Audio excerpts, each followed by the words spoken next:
friend, Jim here with JB's Big Adventure, coming to you from Lake Chapala, Mexico. One of the questions I've had asked is, how do you open a Mexican bank account? I'm going to share that with you right now. Now, there's different banks that I've been inside here in Mexico, and in my asking around, there seems to be one bank that keeps on coming up that tends to be a favorite, or I should say one that's used quite a bit, especially by expats. And that bank is called Intercam Bank. Now, there are two Intercam banks in town. There's actually one that's more towards the center of Ajijic, and there's one then on the westerly end on your way going towards the western end of Ajijic. It's a newer one. And that's actually the one that I went into to get the information I needed. So what I'm going to do is I'm going to give you a list of the things that was given to me that by the management there that said this is what you need to have, the documents you need to have to be able to open a Mexican bank account. So I'm going to go through each one of these with you. So the first one is your occupation. Now, if you're retired, they just want to know what you used to do. What type of employment did you have? Also, they want to know what your marital status is. You're going to need to provide your Social Security number. And if you've already got your temporal or permanente, they will need your persona física nacional. I hope I got that right. It's an RFC number, which I believe is when you get your one of your visas. They also want your date of birth and the place of your birth. Telephone number. So they want the number of your house, of your cell phone, and office, if you've got a business or if you're working here. They also want to know what your email address is. And also bank reference, a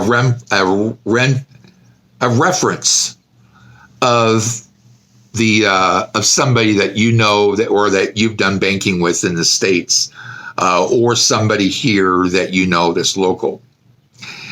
They want your personal references. Now, I was told that they want at least two, and they want those for the most part here in Mexico. They want their addresses and also their phone numbers on both of those. Now, when we get to some of the more important things, what they want is if something was to happen to you, they want to know who the beneficiary would be for your bank account. So they need the beneficiary's name, date of birth, relationship, and the address and the phone number that you have for that individual. The documents that you need to take in is going to be your passport. You've got to make sure to share your passport. They also want your immigration form, or they want your temporal or your permanente card. They want proof of your address here in Mexico. And if you are in fact leasing, they also want to know the information about the lease and where you're leasing and such. And they did mention to me it could even be a copy of the lease agreement. So that is really kind of like the short list of the items needed to open a Mexican bank account here in Mexico. As I mentioned to you, that one bank that you would want to go through that I've been told by most to go through, because my wife and I, Barbara and I, still have our bank account that's in the States. And because there's a portion of it done online, we can still make transactions and things like we need to.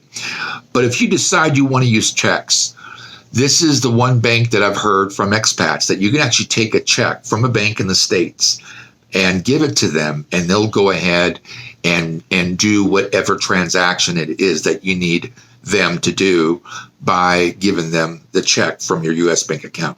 So there's some real benefits there. And again, as I said, there are some that have higher rates. There's some that fees are different.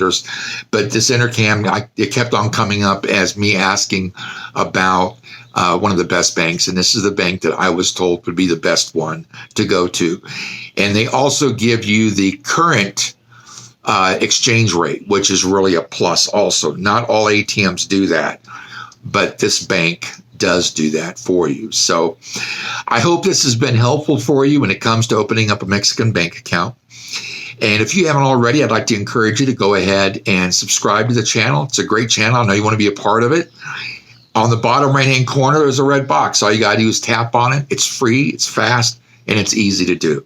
Also, give us a thumbs up. That lets other people know it's a great video, very beneficial and informational for them also.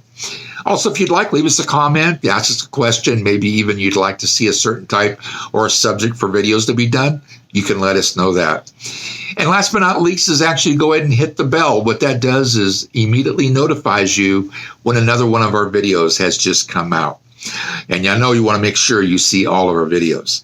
So with that, as always, thank you so much for being a part of this channel. Thank you for being a part of this video. You have an awesome day. We'll see you on the next video.